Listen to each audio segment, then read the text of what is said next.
the Quirks Quiz Book, Science and Technology, the surprising stories, hidden history, and unusual origins behind familiar things.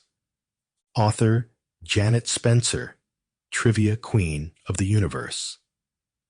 Test your knowledge of the things that make our lives easier in these 28 true tales behind researchers and their discoveries. Can you match the inventors to their inventions after hearing the story behind their development? Narrated by Janet and AI voiceover. A new color. In the mid-1800s, malaria caused many deaths.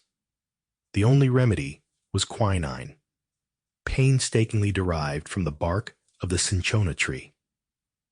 After hearing a lecture on the difficulties of extracting quinine, a chemistry student named William Perkin decided to try to synthesize quinine. He started with aniline, made from distilling the indigo plant, because he thought the chemical structure was similar enough to quinine that he could alter it.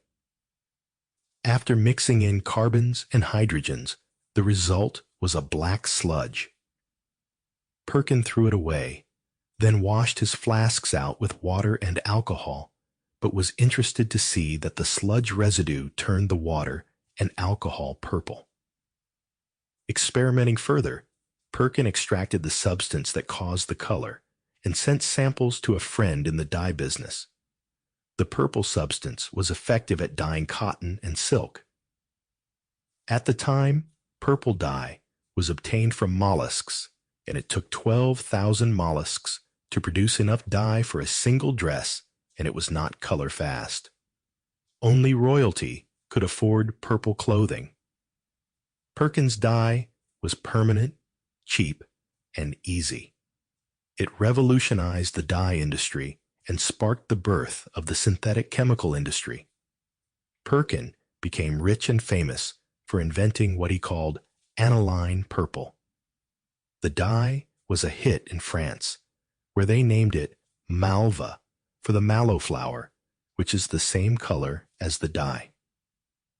Chemists later altered this French name slightly, giving the dye its common name. This name, slightly modified, came into the English language, meaning a shade of reddish purple. What is that color?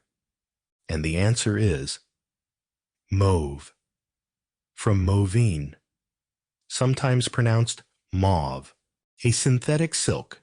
Wallace Carruthers was a chemist for DuPont before World War II. He studied polymers. Sample complete. Ready to continue?